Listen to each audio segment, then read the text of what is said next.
Good evening. Good evening. Welcome to the Winston-Salem Foundation's 2023 Community Meeting.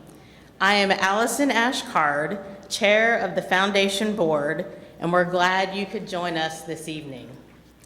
We hope you enjoyed the community social. It was wonderful to hear the energy of the voices in the lobby and to be able to mingle with each other after so much time spent apart. I thought it might be a tough assignment to move everyone into the ballroom on time, but you all did a great job. Give yourselves a hand.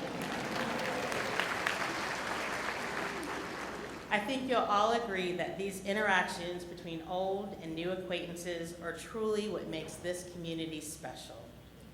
For those of you on social media, please help us capture your experience this evening by using hashtag SomeOfUsWS in your posts.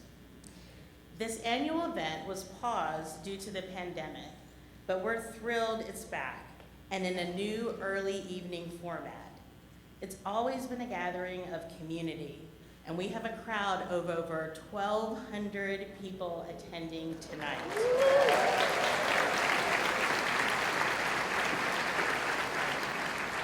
This includes community volunteers, nonprofit leaders, elected officials, small business owners, and corporate and professional representatives from all corners of Winston-Salem, Forsyth County, and beyond. Each year, this event illuminates innovative approaches to meeting challenges and maximizing possibilities in our community. In a few minutes, we'll welcome to the stage Heather McGhee, economist, speaker, and author of The Sum of Us, What Racism Costs Us and How We Can Prosper Together, as she reveals how racism is holding us all back, not just as individuals, but as a larger community, and the positive outcomes we can experience when we all work together. At this time, I'd like to recognize my fellow members of the Foundation Committee. This group of volunteers is the Foundation's governing body, and I can speak from my own experience that they are very passionate and engaged when it comes to serving this organization, other nonprofit causes, and the community as a whole. I'd also like to recognize the many other Foundation volunteers who are with us tonight, as well as the exceptional work of the Foundation's talented and hardworking staff. We couldn't do this without them. So please join me in thanking them all for their service.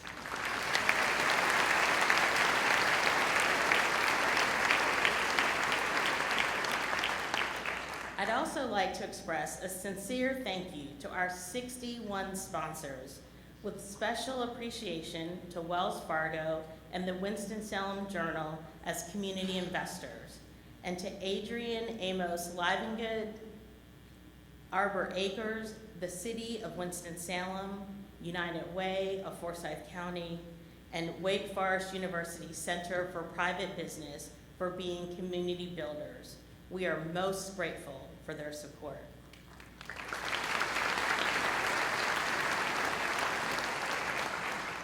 All of today's sponsors are listed in your program. Their support allows us to keep our costs low to provide greater community access to this event. And inclusiveness is a big part of what this gathering and what the Foundation are all about. Please join me in thanking all of today's sponsors.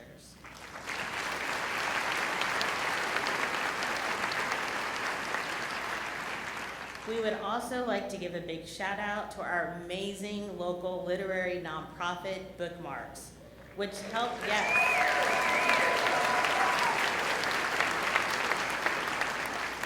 Bookmarks helped connect us to Heather, ordered the books that you have here tonight, and sent volunteers to be here in the lobby for additional book purchases. Again, you all read my script, right? Please join me in showing our appreciation for Bookmarks.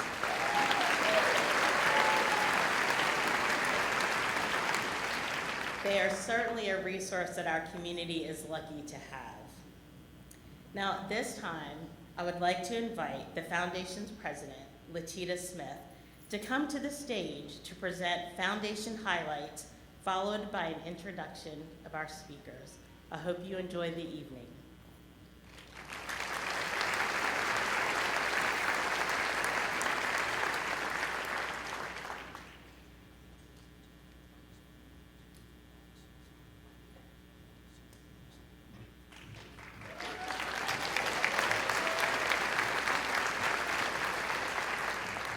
Good evening. It is a joy to be in this room with friends from across Winston-Salem and beyond to imagine how we can work better together to create a community where everyone can thrive. Philanthropy at its best, and community philanthropy really by design, mobilizes people around a common purpose. For 103 years, the Winston-Salem Foundation has been driven by this mission. Our work has evolved, but our commitment has remained the same: to inspire giving and link those resources to creating positive community change. In 2022, we supported more than 1,400 donors, and they made $44 million in gifts to the foundation.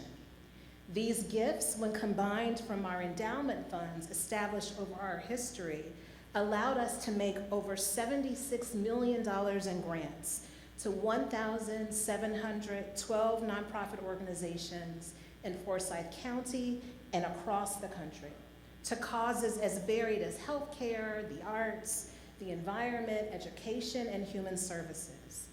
We awarded 738 scholarships to 646 local students to help them pay for post-secondary education, totaling over $1.7 million last year.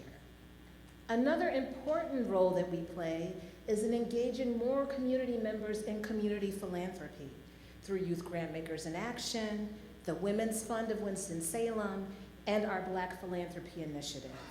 Last year, we launched an exciting $2 million campaign for our Black Philanthropy Initiative to increase our investments in Black-led social change. Our work for the past few years has also taken the shape of deepening our investments to advance equity in education and build an inclusive economy in Forsyth County, providing supports to people in need, but also helping to transform the systems that make support necessary in the first place. We've invested in educational opportunities so that the community might also learn about systemic racism. In 2021 and 2022, we brought the Undesign the Red Line exhibit to Winston-Salem to tell the story of how redlining created housing disparities across the nation and right here at home. Then we partnered with Triad Cultural Arts to create the Rooted in Race online exhibit, reflecting the impact of integration in our Winston-Salem, Forsyth County schools. Both exhibits are right here with us this evening, and we hope you'll have an opportunity to visit them if you haven't already done so on your way out. But we truly believe that understanding our history and seeing our present with clarity are the only ways to build a community where everyone can thrive.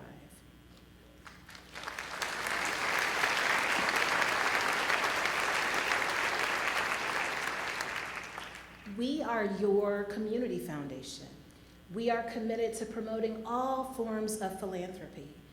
We hold dear our responsibility to serve and reflect every resident of Forsyth County. And we also know that when we are working to address racial inequity, the whole community benefits. Our commitment to racial equity is not only the right thing to do and the just thing to do, it is the essential thing to do for the future of Winston-Salem, to activate all the potential in our community around our shared purpose, which is why I am delighted to introduce Heather McGhee as our keynote speaker tonight. Heather is a New York Times bestselling author, an expert in economic and social policy, and former president of the inequality-focused think tank, Demos.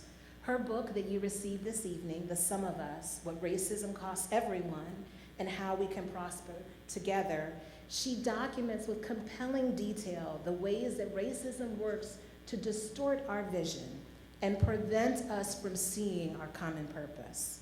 Examining housing, education, labor unions, healthcare, voting, the environment, and public pools, The Sum of Us exposes how zero-sum ideology thwarts all of our ability to thrive.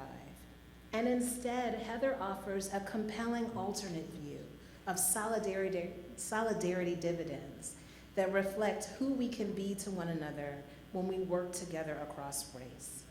Since February, Heather has been on a national book tour promoting the young reader version of The Sum of Us. In the last few months, we've been pleased to provide 350 copies of the young reader version to a variety of nonprofits in our community that are working with youth. We are very excited to hear from Heather this evening.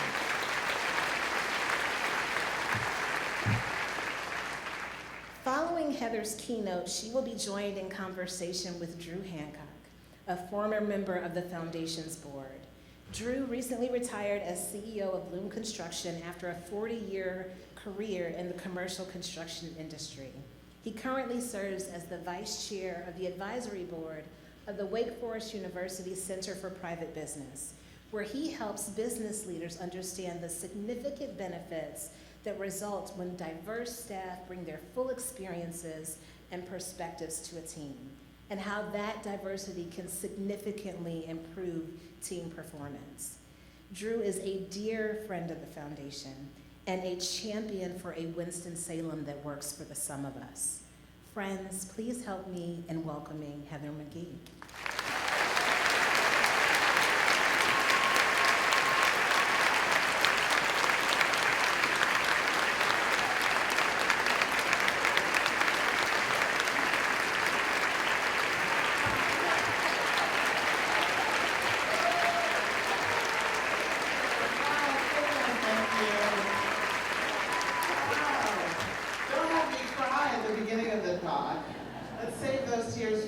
Shall we?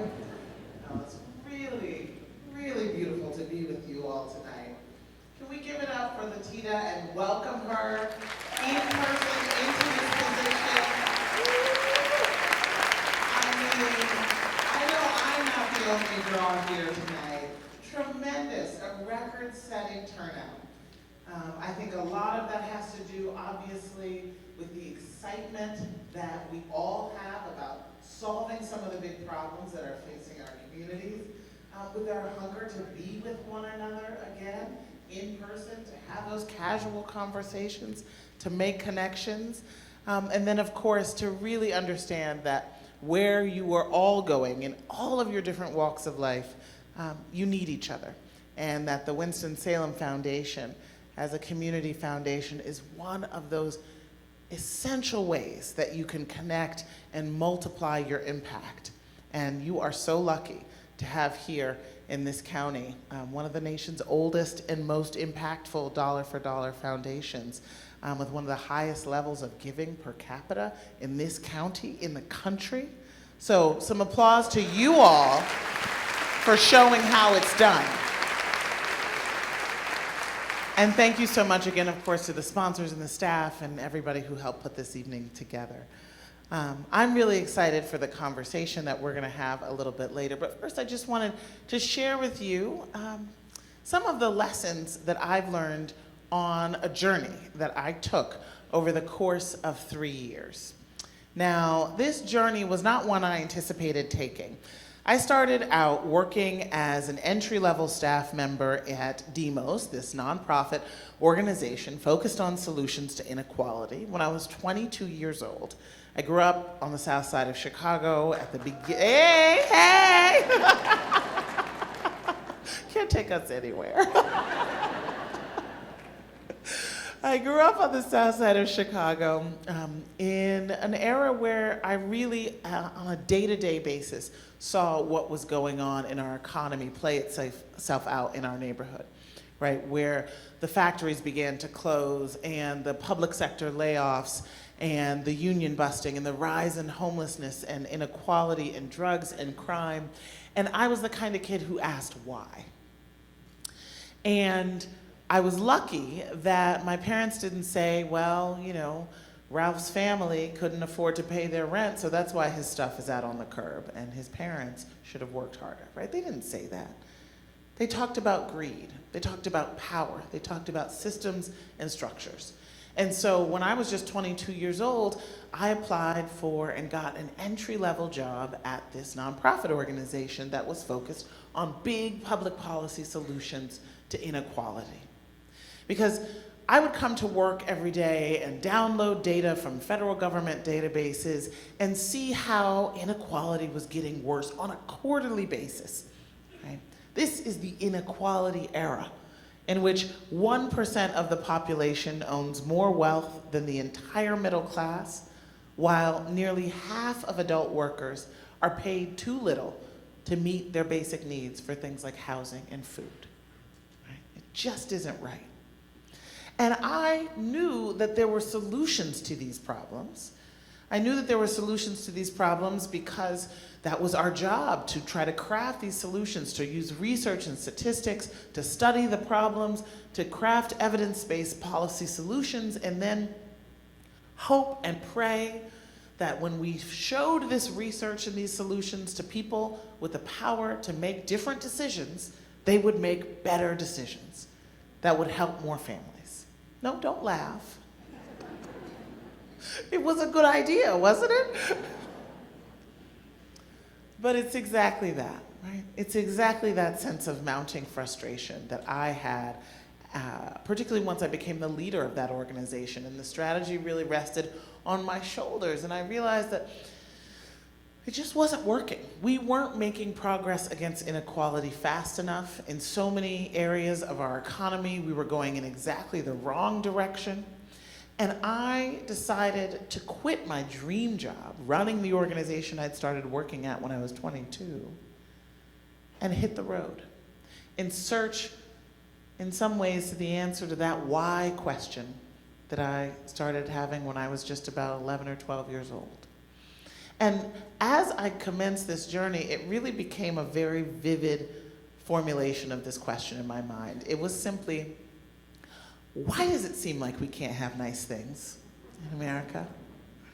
And by nice things, I don't mean flying cars, right? I mean nice things like universal health care and paid family leave and child care and a great job for everybody who's willing to work for it and a well-funded public school in every neighborhood, right? We can have these things. We all have the sense that we could have these things, but something is stopping us.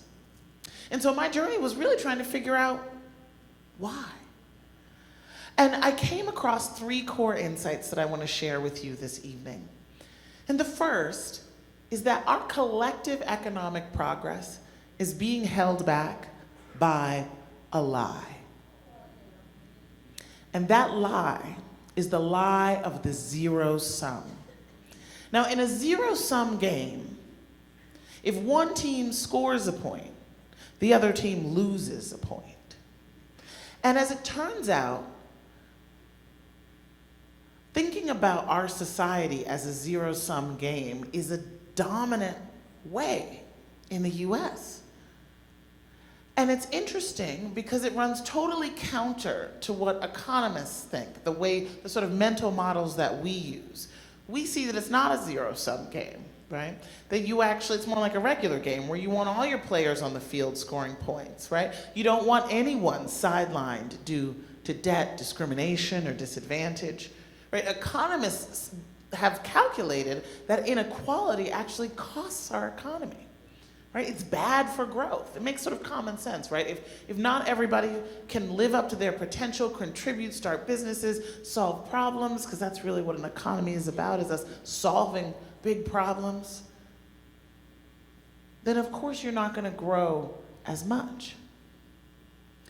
But in the US, we have this dominant worldview that says we're trapped in this zero-sum competition. And according to the research, it's a racialized worldview. It's racialized in two ways. The first is that the folks who tend to see the world this way tend to believe that it's racial and ethnic groups that are sort of competing with one another for dominance and status.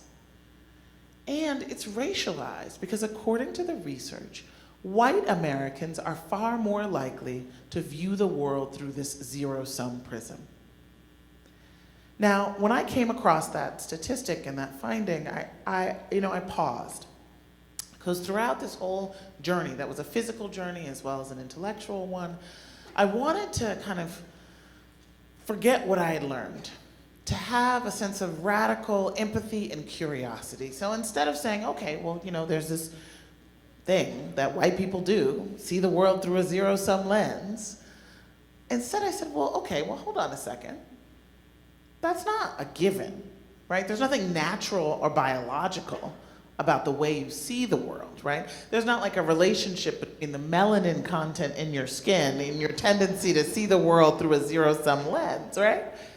Everything we believe comes from a story we've been told, right? And so I said, well, who's telling my white brothers and sisters this zero-sum story, right? Who's selling it to them? How are they profiting from the sale of that story?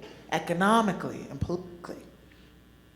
Maybe even what's it costing white Americans to see themselves in competition with us, to feel, as is a predominant way of feeling, that progress for people of color has to come at white folks' expense. And that story, interestingly, is not something that folks of color believe. That's not our story. But I really wanted to know, well, that story would lead people to do some pretty competitive, right? If they were worried about the progress of their neighbor, worried about the presence of more people of color, feeling that it would mean bad things for them. I started to explain some of the dynamics I was seeing in my work and in our resistance to finding common solutions.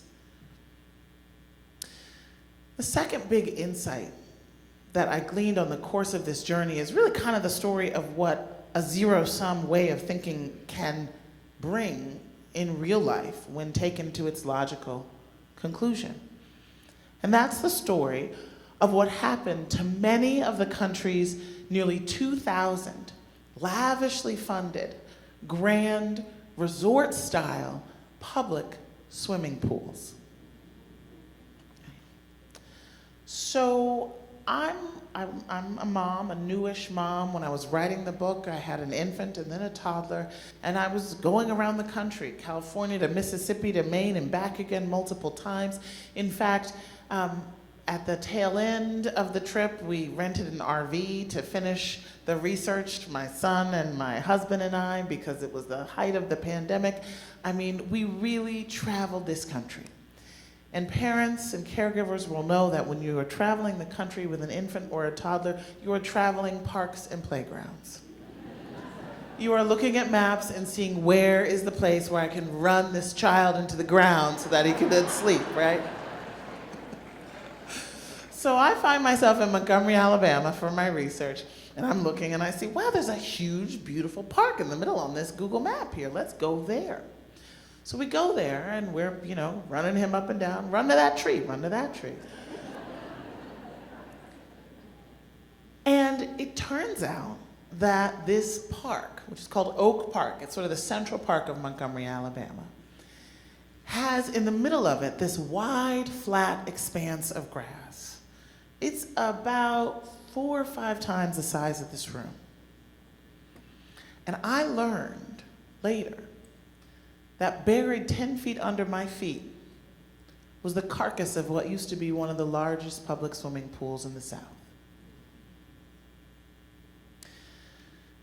That Oak Park pool was built in the 1930s. It was part of a building boom of public goods, these public pools that we used to have almost 2,000 of, right? That were part of this sort of spirit in U.S. society that was really born out of the lessons of the Great Depression. It was this kind of ethos that said, well, you know what? The government actually has a right and, in fact, a responsibility to ensure a decent standard of living for people. And it was reflected in public goods like roads and bridges and libraries and schools and parks and these pools. Now these are not, these rinky-dink neighborhood and community pools that so many of us are used to. These could hold thousands of swimmers at a time. And they really were, in some ways, I began to see as I became obsessed with the stories, these sort of hidden stories of the country of these public swimming pools. They kind of were this like glittering reflection of this public good spirit that was really about, for me as a person who works in economic policy, something, of course, much more economically significant. Because that same public good spirit of the New Deal era in the 1930s and 40s helped to create Social Security for the elderly, right? Helped to create a massive investment in housing that working people could afford. And on top of that, really something heretofore unprecedented in the late 30s and early 40s, which was the idea of mass home ownership. Right? Kind of amazing if you think about it.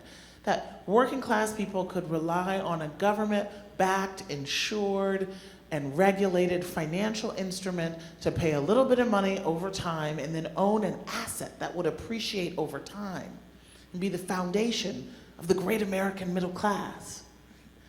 That public goods ethos was reflected in the wage and hour and collective bargaining laws, right? The labor laws of the 1930s.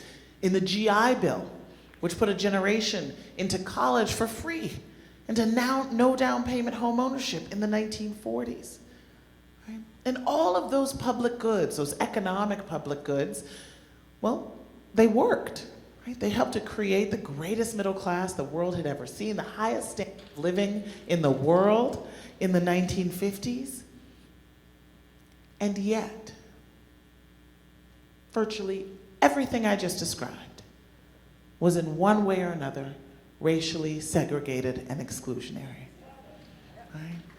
To a degree that I think it's important to say this, that even I, as a person who does this for a living, who has an advanced degree, is a black woman, the history of my family is the history broadly of black people in America, the descendant of enslaved people on both sides, up from the Great Migration, the whole thing. Everything I just described, I could have learned from my grandparents and great-grandparents and parents, and yet I did not know the extent of the racial exclusion and the systemically, deliberately racist policies that help shape the middle class in this country. So let's go through them, shall we? Social Security, right? Excluded the two job categories that most black workers were in, domestic work and agricultural work, in a compromise with the Jim Crow delegation to Congress. The housing policies that I described, coming out of the Great Depression, the FDR, progressive New Deal government, based all of that subsidy and policy on the never substantiated assumption that black people would be too much of a credit risk. And therefore, as the redlining exhibit shows, for this county, the country commissioned maps of the entire country, all the largest metro areas, and the government surveyed them down to the block level for their racial and ethnic character, deeming the areas with a, quote, high Negro concentration to be the lowest possible grade and hazardous for lending, therefore barring lending by banks in these areas for generations, requiring as a condition of subsidy to private housing developers that they include racial covenants, saying that only people, quote, wholly of the Caucasian race could be sold or leased these new houses and apartment buildings and developments, not just in the Jim Crow South, but all over the country. The government did that. Now, let's see, the GI Bill, right? That was race neutral on its face, right? Didn't have any of that ugly Caucasian and Negro language from the housing policies, right? But if you're returning GI and you're African American, these subsidies and policies are coming in two sectors primarily, housing and education, that are wildly segregated. Right? So many returning GIs of color couldn't really avail themselves of the GI Bill's benefits, not the full benefits. Even the great generous policies around labor didn't really impact most people of color because of the widespread job discrimination and exclusion by race from many labor unions. And so too were the public swimming pools, often segregated, either with a whites-only sign on the fence or just by custom, right? And enforced through intimidation and violence at the water's edge. But when the civil rights movement finally empowered Black families and their allies to sue in the courts and saying, you know, it's our tax dollars that have been funding these public goods too, all along. And in the case of the swimming pools, we want our kids to swim too. Towns and cities began to face desegregation orders for their public pools. And in response, many of them did what Montgomery, Alabama did. Just drained the water out of the pool. Backed up truckloads of dirt and gravel. They drained their public pools rather than integrate them. They literally destroyed a public good. In Montgomery, Alabama, not only did they drain the pool, they closed the park, and they closed the entire Parks and Recreation Department of the city. And they kept it closed for a decade. They even sold off the animals in the zoo, y'all. I mean, it just, you have to laugh. So when I began to see, and I became sort of obsessed with the stories of these public pools, and it's not just Montgomery, Alabama, right? Because some folks will be like, well, Montgomery, Alabama, you know. What about Warren, Ohio? What about New Jersey, West Virginia, California, Washington State? Many towns and cities, if they didn't just destroy their public pool rather than integrate it, they thought they were slick, so what they did was they would sell or lease it to a private club that could then segregate. The YMCA was often a partner in these schemes. One of the oddest moments in my book tour came when I got a media request from, I think it was called Backyard Swim and Spa magazine. Stay with me now. I was like, okay. It's a trade publication for the people who, sell and service and install backyard swimming pools, right? They were doing a story of a sort of racial reckoning of when their industry of the private backyard swimming pool really took off. It was in the wake of public pool integration. So this phenomenon was so widespread that it hit me right here, because it was like this big aha moment. It was an incredibly incredible, true story of American self-sabotage, of the lengths that a people will go to who have been sold the zero-sum story to maintain their feeling of being a little bit better than. And of course, who ends up losing out? Everybody. Now, not equally and not the same, right? Little Black kids never got to swim in a pool that's been drained and filled in. Little brown kids, right? New immigrants never got to live in that era of generous public goods. But everybody paid some kind of cost, unless you were very wealthy. And even then, even if you were very wealthy, you got your backyard pool, you got your country club, your private swimming club, but then you're missing out on being with your neighbors. People would fall in love at the public swimming pool, Maybe that was the threat. Anyway, okay. So I began to see this phenomenon of drained pool politics everywhere. In the head scratcher of why it is that our country went from being the leader in the world in funding higher education and having the most educated population in the world to this new system, this debt for diploma system. Makes no sense. No sense at all. $2 trillion in student loan debt. That's no way to run a country.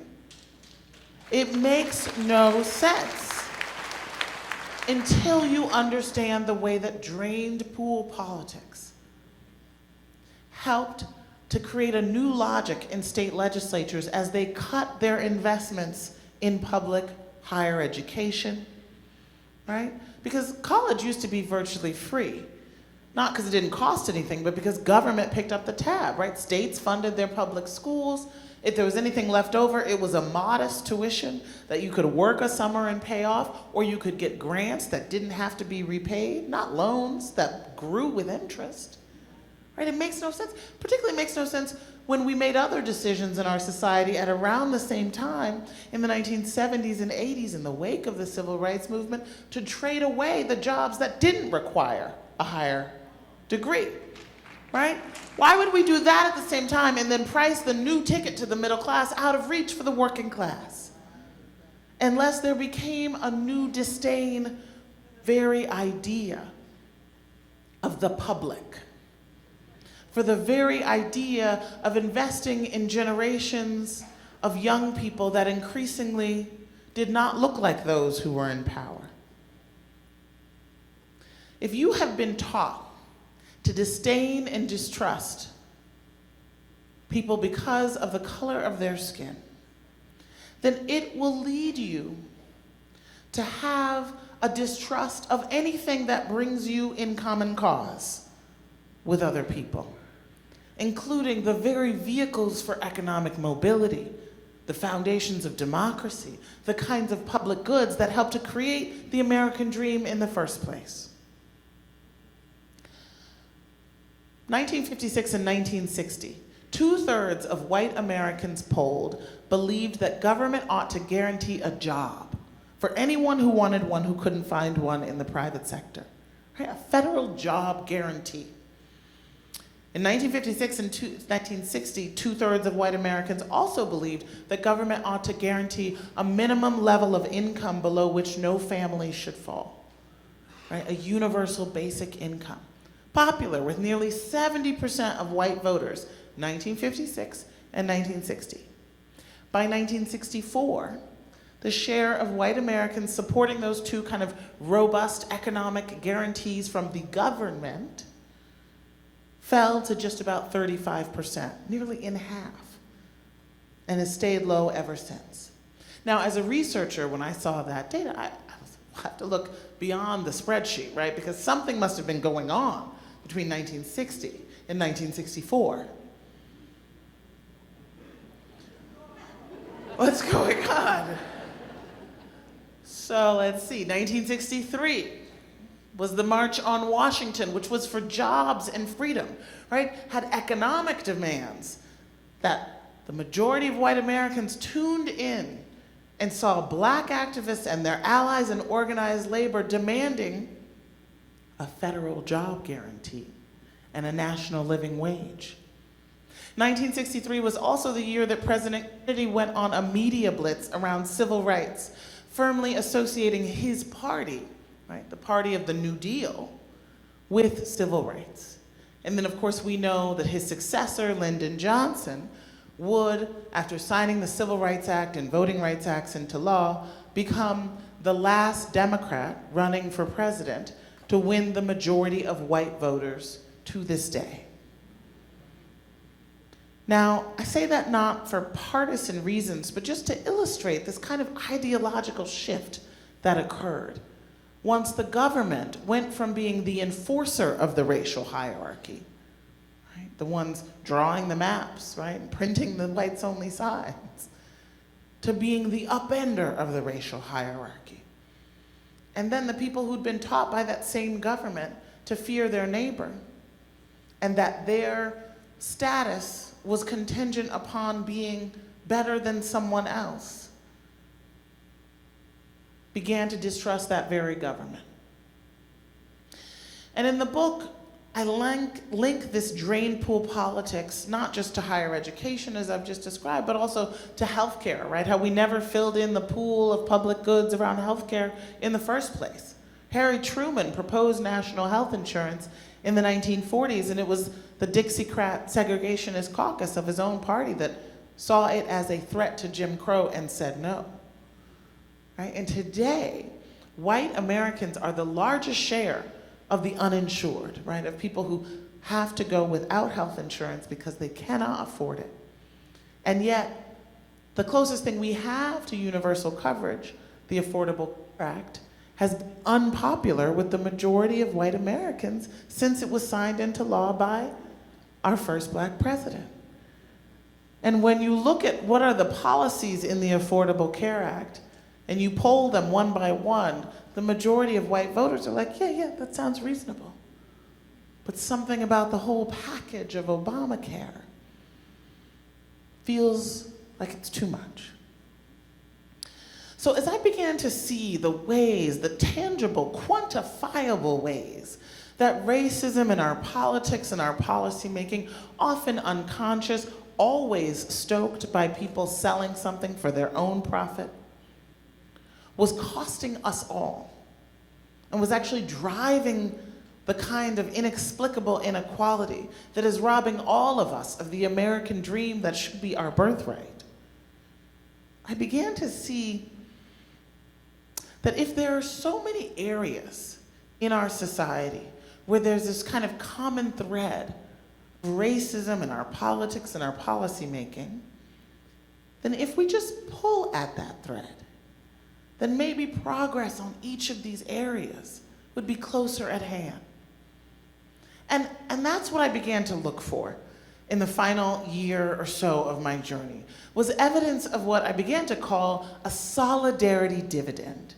And that's just this idea. It was like, okay, well, we can actually gain something tangible, quantifiable, clean air, better wages, better funded schools, but if we come together across lines of race. Because that way, we're rejecting zero-sum thinking, we're realizing the truth that it's collective action and collective problem solving that has only ever been what has had us make huge gains and progress in society. And in a multiracial society, we're realizing that we have to both recognize the costs of racism and come together in cross-racial coalitions to solve these problems. So I began to see evidence of these solidarity dividends in some really wild places, including a place that I was not expecting to go, which is Memphis, Tennessee. Now in Memphis, Tennessee, it's still quite segregated. I think of Memphis and I think of the place where Dr. King was taken from us. Today, Memphis has 98% Black and 98% white neighborhoods. And yet I was drawn to come to Memphis because I learned of a movement that was growing there in order to stop an oil pipeline that had started leaving little notes on the doors of some of the elderly Black homeowners in Southwest Memphis. And there I met a woman named Miss Scotty Fitzgerald, a Black woman of a certain age who, prayed over me before I left her presence. And she told me about how hard it had been for her family when they were redlined and barred from kind of lending by banks to get the piece of property that she still owned today. And how one day someone from the oil pipeline had left a note and then started calling and shown up on her doorstep saying, we need to take a piece of your land for this pipeline. And how panicked she'd been and how she turned to her community and her neighbors, and more people were getting that same threat from this out-of-state oil pipeline. But nobody was listening in the city council. Because you see, all across the country, environmental injustice happens, right? where there are what we call sacrifice zones, where the pollution's gotta be somewhere, and so we make sure that it's not in my backyard, okay? That it's in the area with the least political and economic power. But something we've learned is that when we have that kind of system that allows for sacrifice zones, then the people in power don't say, well, you've got to put a limit on the pollution. They don't say, well, you've got to pay a little more to make sure that you remediate the pollution. They don't do that when they think it's not in their backyard. And so as a result, there's more pollution for everyone. So Scotty Fitzgerald one day got a phone call she finally welcomed, which was from a young man who was just 23 years old at the time, but he had also learned about the threat to Black Memphis of this pipeline. He had also learned, however, that this pipeline was going to go across the entire beautiful natural sand aquifer that feeds some of the sweetest drinking water in the world to the people of Memphis. And that the good, mostly white, no, all white environmentalists of the Sierra Club and the environmental legal organizations had been trying to sound the alarm about the threat of this pipeline to the water supply. And they had issued sternly worded letters and regulatory comments to the appropriate people about the threat. But they hadn't gotten anywhere. This young man, it turns out, had actually read my book. And he recognized that there was a solidarity dividend waiting to be unlocked in Memphis. If he could just get Black Memphis and white Memphis to work together to stop this pipeline, could combine the skills and the resources, the strategy, the passion, the commitment of all of the different communities to do something that it's virtually impossible to do, which is stop a multi-billion-dollar pipeline that knows where it wants to go. And then one of the land agents for the pipeline company said the quiet part out loud. They said, when asked why Southwest Memphis was chosen as the course for the biggest land takings, they said, well, we chose the path of least resistance.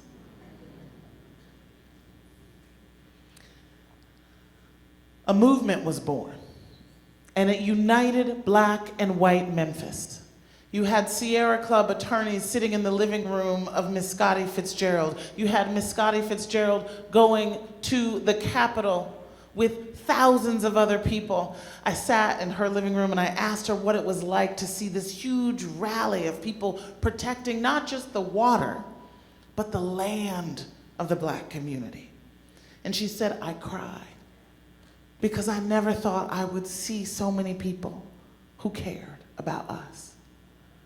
And she said, I looked out and I saw a room, well, honestly, it looked a lot like this. And she said, I just thought, it looks like a bouquet.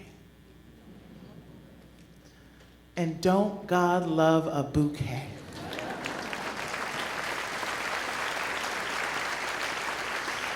Miss Scotty Fitzgerald said, everything God made is diverse. So when we love each other, when we trust each other, when we fight for each other instead of fight each other, we can tap into our God-given power. Because the most important things in life, I can't do on my own. I cannot do on my own. I can read to my son. I can't make sure his school is an excellent one on my own. It takes all of us. It takes government. It takes the public. It takes us. I can recycle all I want. I can't stop global warming on my own. That takes us. Nobody stops a pipeline, saves their water, saves their land on their own. But that's exactly what the people of Memphis did. They stopped that pipeline.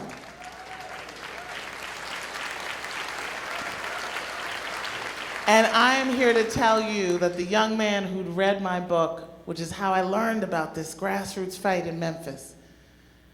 He's now a member of the state legislature of Tennessee. His name is Justin J. Pearson. And he is fighting for all of us and using his young voice to protect all of our lives. I know sometimes it feels like it's hard to have hope. Like the news is just worse and worse every single time you look at it. I have spent the past 3 years on a journey, and I'm here to tell you that when you see other Americans not through a screen, we're better than it seems. That people like Justin J. Pearson and Scotty Fitzgerald are all over this country. They are here, most obviously. That everywhere in this country, even though we've been sold the zero-sum lie, people of all walks of life are coming together to find hope in each other, to roll up their sleeves and link arms across lines of race and recognize that we have common solutions to our common problems, and that the wealthy and the powerful who want to keep redistributing wealth upwards need us to fear each other. They need us to not have the power in numbers to be able to say, hang on a second. We've all contributed to this nation's prosperity, and we all stand to benefit from it. So I'm just here with a message from the field. Have hope. Have hope. My ancestors faced so much more with so much less, and they did not despair, or else I would not be here. Right?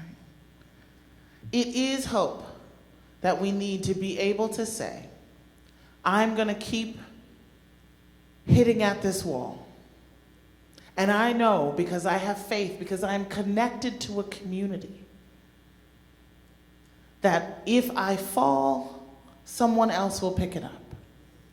And I may not see when we finally break through that wall, but I trust and believe that we will, and that we will have done it in part because of what I did. That's the faith that we have to have. That's the faith that I will just say that the Black community has given me over generations. And that when we know our history, we know that we all have access to that faith and that hope. And that's what I hope to leave you with tonight. So thank you for listening. Thank you so much. Thank you, Winston-Salem. God bless you.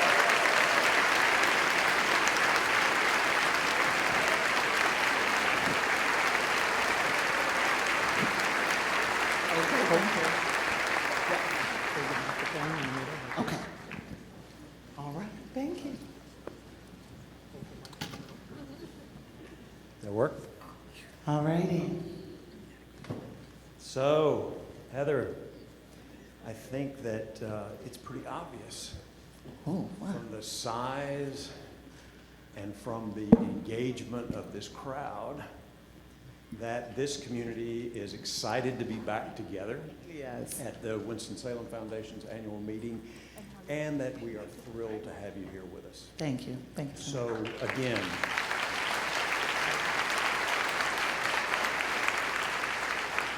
so again, welcome from all of us. So you are now part of a long line of community speakers who have helped our community come together, to connect, to stretch, to understand and to think beyond where we are, and to discern where we want to go and what is needed to help us get there. So thank you again for being here to help us do that.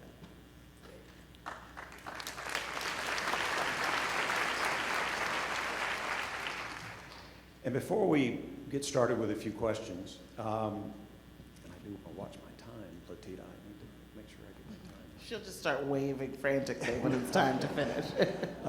Before I get started with a few questions, I'll be on time, Latita, I promise. Also want to acknowledge your family. Talked a little bit about your family. I understand from reading your books and following your work that they are a great part of who you are.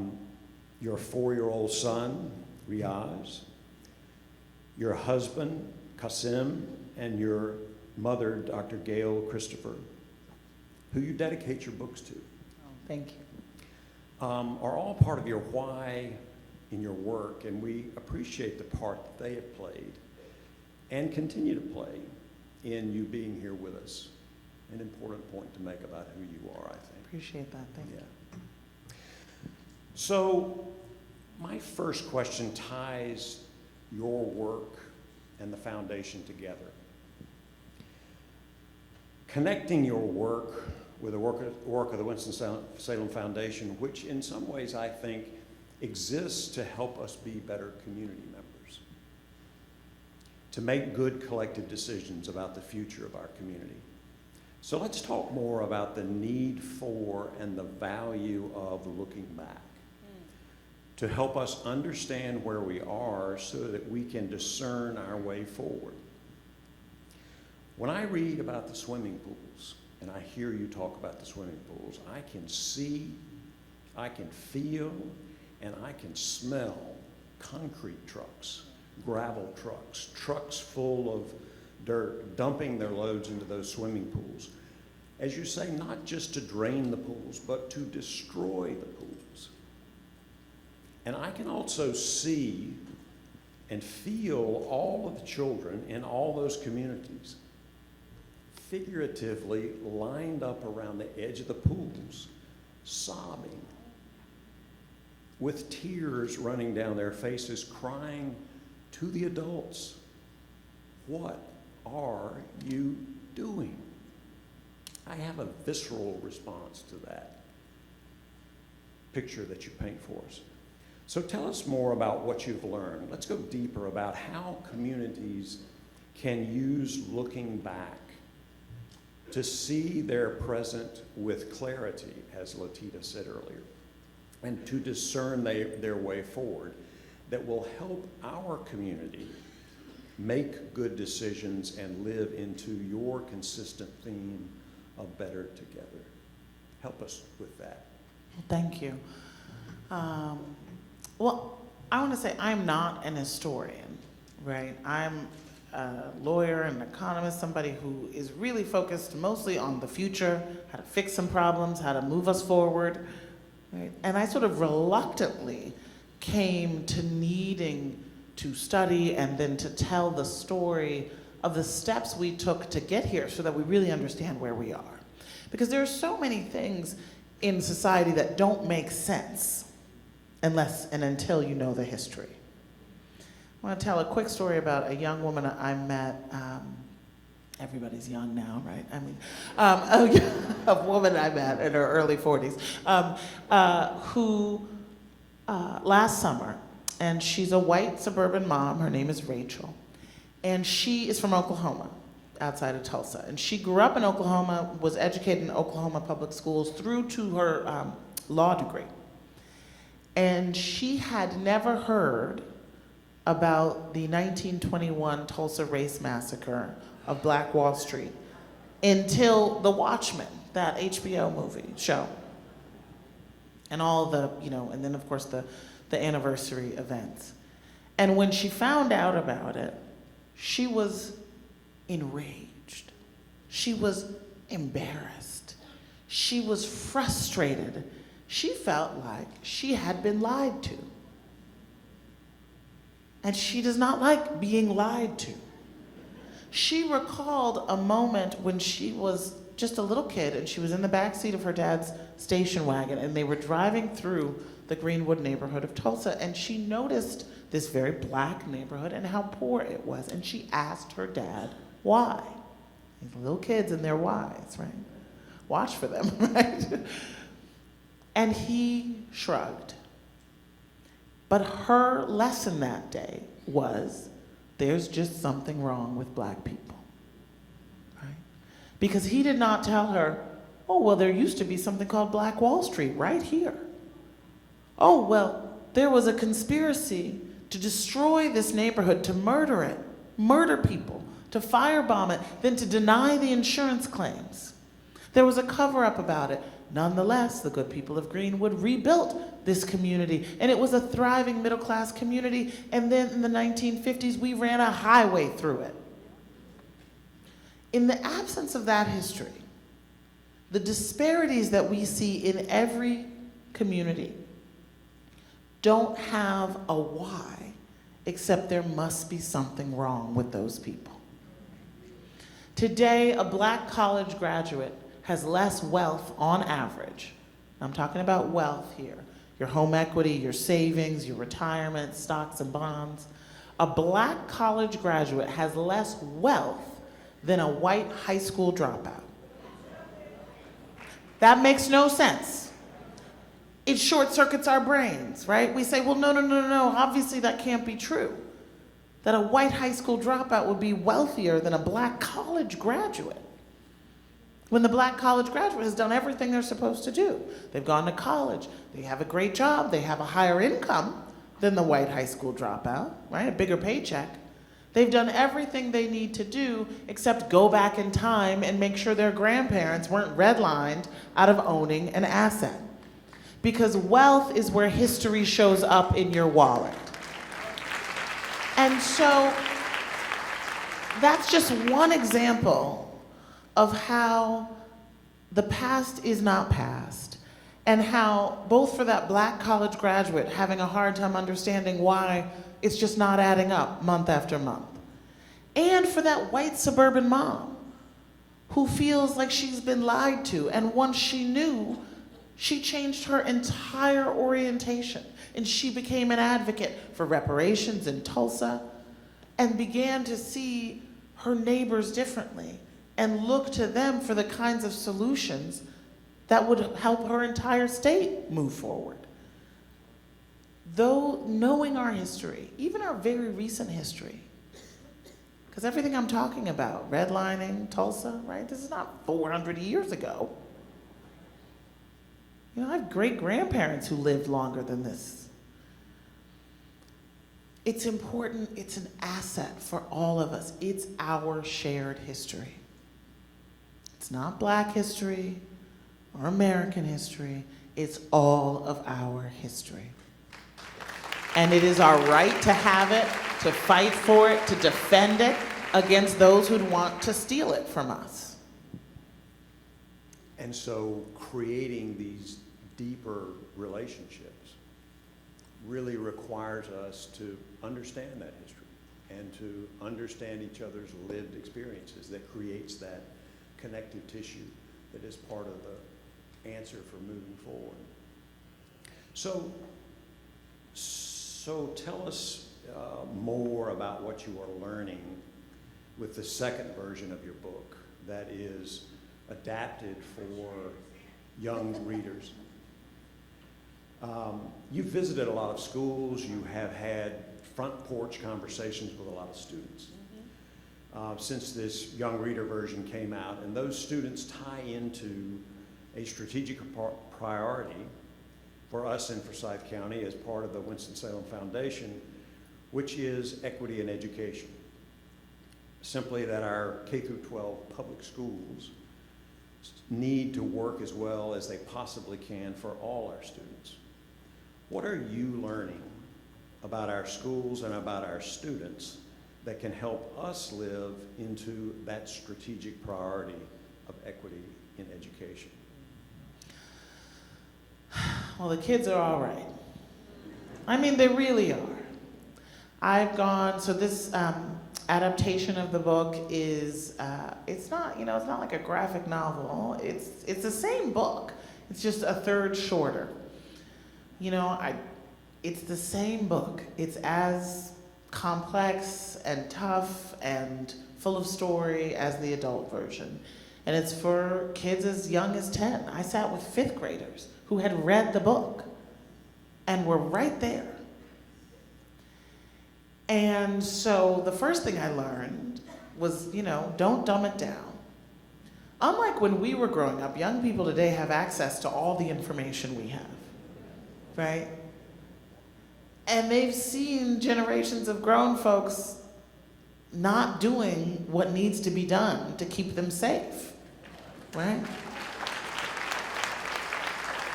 And so, they're like, either fix this stuff or get out of the way.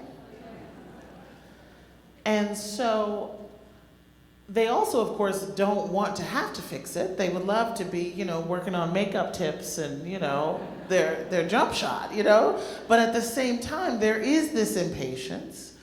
And so the things that they've really taught me, and I've been to all kinds of schools, right? Private schools, Catholic schools, Quaker schools, lots of public schools in suburban, rural, urban areas. They are already living in the nation that's becoming, right? They are already in a generation that has no dominant racial majority. And so I'm not saying they're all, kumbaya, but the most powerful multiracial organizing that I have seen is happening with high school students and even middle school students and on campuses, right? They are there. And it's about gun violence, it's about the environment, it's about immigration, it's about jobs and unions, and they are there.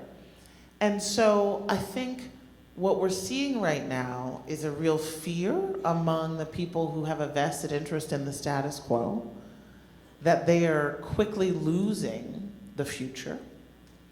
And so these assaults on public education that we've seen, these assaults on teachers, these assaults on librarians, are meant to sow chaos into a public good, right? This is a drained pool strategy, people, right?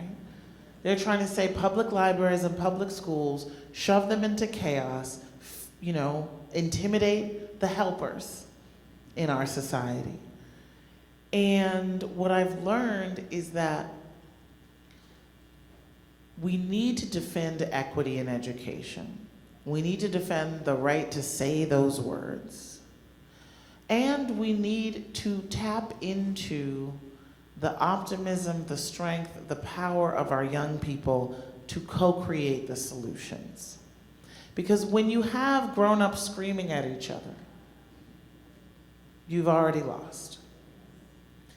Young people need to be at the forefront of solving, they can solve Social Security, but they can certainly solve education and equity in education, right? They can certainly solve the problems that are affecting them most directly. And so, things like the foundation's, partners in youth, getting them to understand philanthropy and how philanthropy and just collective action of all kinds can be a force multiplier are really wonderful. And I think the more young people are invited, because our schools are still very segregated, and not just here. I live in New York City, it's the most segregated school system in the country. The more opportunities we can give young people from rural and urban areas, black, white, and brown, to really be with one another and solve problems together, the stronger our communities will be.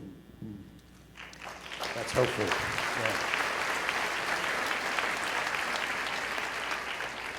So let's wrap up by talking about the Solidarity Dividend in more depth and what you've learned about that concept, how it plays out in local economies.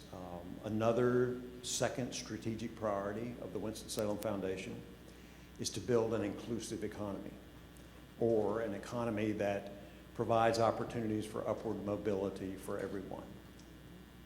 The Solidarity Dividend that you finish your book with reflects a lot of optimism about that kind of local economy, the impact it can have, what it can look like, and what it can produce. What more can we learn from your experience in seeing communities where people are not just coexisting, but thriving through their differences and understanding that we truly do need each other, and that our lives are enriched when we cross boundaries of difference. You know, I mean, I'm sure you actually have a fair amount to say about this. I don't know if all of you know, but, you know, the way in which you have been able to see the real benefits in private enterprise of diverse teams, of people who are looking at the same problem from different vantage points based on their lived experience, their different connections to different communities. That's the breakthrough, right? We know from all the business, you know, the Harvard Business Review, from the cognitive science, that diverse teams, when done right, and everyone is really able to contribute, they outperform homogeneous teams every single time. Like, they remember more facts. And, you know, I mean, like, it's really quite astonishing that we have this untapped superpower, right? And so I think that for so long in our society, because, you know, segregation of physical place, of education, of job category, front of house, back of house, management, you know, frontline, rank and file, has been so the norm. We have this really low-hanging fruit that has to do with saying, well, let's try to get a little bit of everybody in on this from the ground floor. And so I think about this incredible moment we are in, this era we are in. For so much of my career, industrial policy was one of the nice things that this country did not have, right? And by industrial policy, I mean the government saying, you know, it'd be good if we made things here. So let's work on that. Instead of, you know, giving companies tax breaks to send all the jobs other places. And so we now have an industrial policy in this country.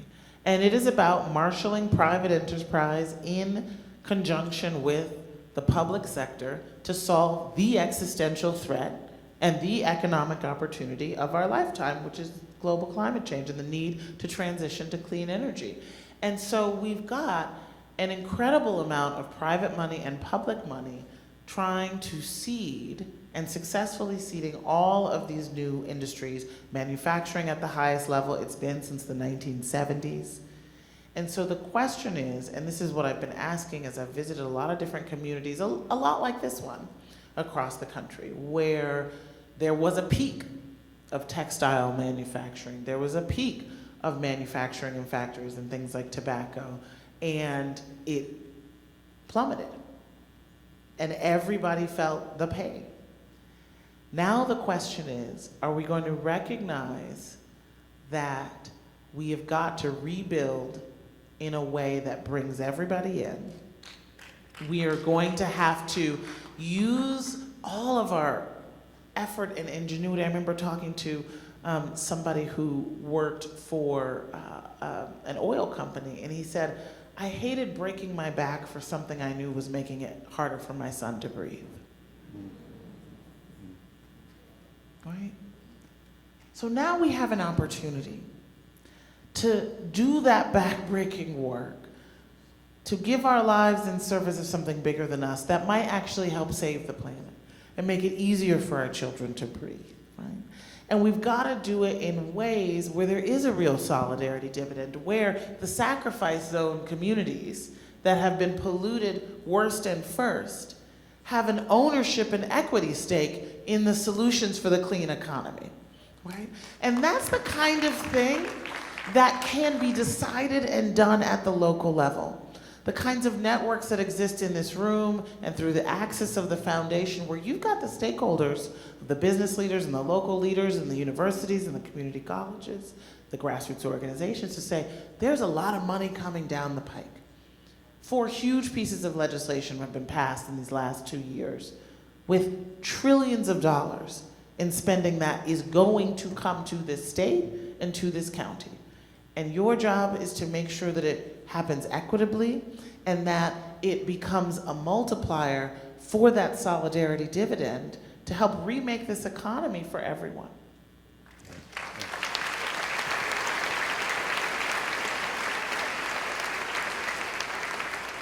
So one more that we can learn from. I've heard others say that hearing from Heather McGhee makes you feel better.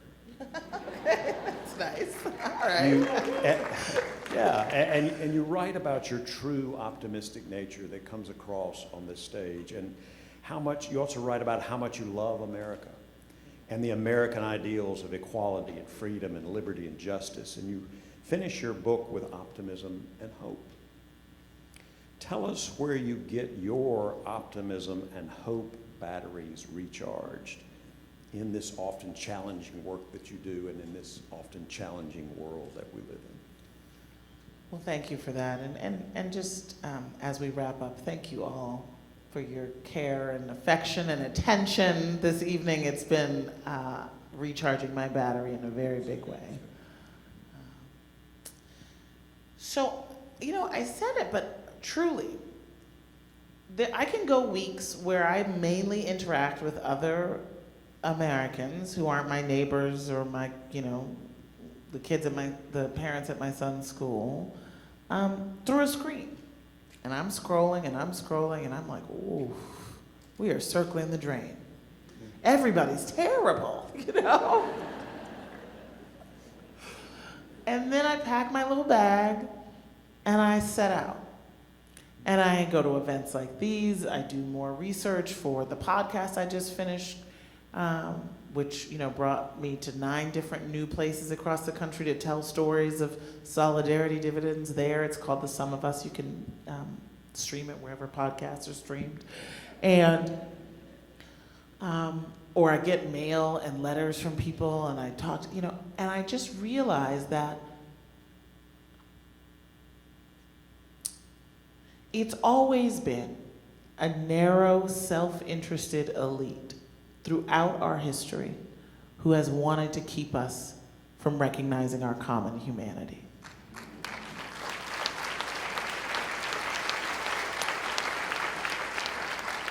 And I'm sure so many people who are here tonight were changed by the summer of 2020. Raise your hand if you were changed by the summer of 2020. By seeing and being a part of the largest social demonstration movement in American history. And what happened there was, in that moment, we woke up. And it's hard to go back to sleep. It's hard to unsee, to unlearn.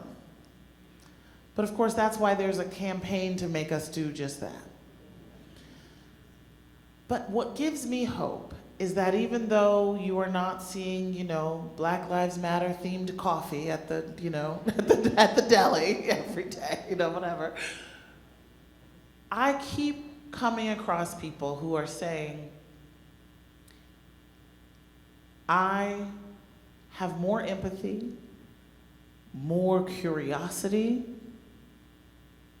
more of a sense of my own power because of what millions of ordinary people did in defense of the very idea of our shared humanity. And that is so powerful. And I'm here to tell you that even though it feels like there is a backlash in this moment right now, it is a well-funded and well-coordinated partisan campaign to stop what has already been built, to try to sabotage what has already been built, which is an enduring, multiracial, anti-racist majority in this country that says we were taught these American ideals and we were lied to for a long time, and now we want this country to live up to them. And you know, even just, I'll leave you with this little delicious piece of information. You know how there's been all this like, you know, the folks who want to keep us divided have been saying, well, woke is an insult. You know, it's like this anti-woke thing, you know, don't want corporations to be woke. You don't want, you know. So woke is a Black term for being awake, being conscious, right? And so, you know, when Politico or something did this poll of American voters, it said, well, is woke a compliment or an insult? The vast majority of the country said, well, it's a compliment. You don't want to be asleep. So, my friends, my brothers and sisters, Winston-Salem, stay woke, okay? Stay awake.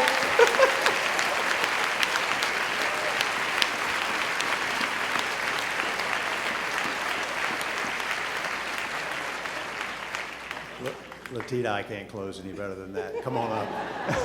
Heather, thank you. Thank you, everyone. Thank you so much.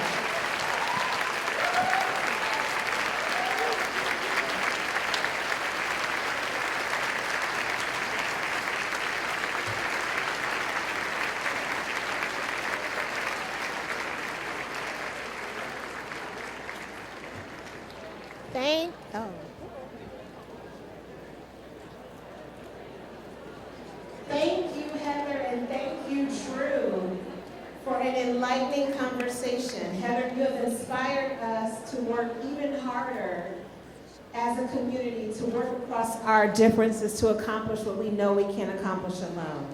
If you're wondering how to best move forward from tonight's presentation, please take your program and use the QR code link to the Foundation's website for more learning resources.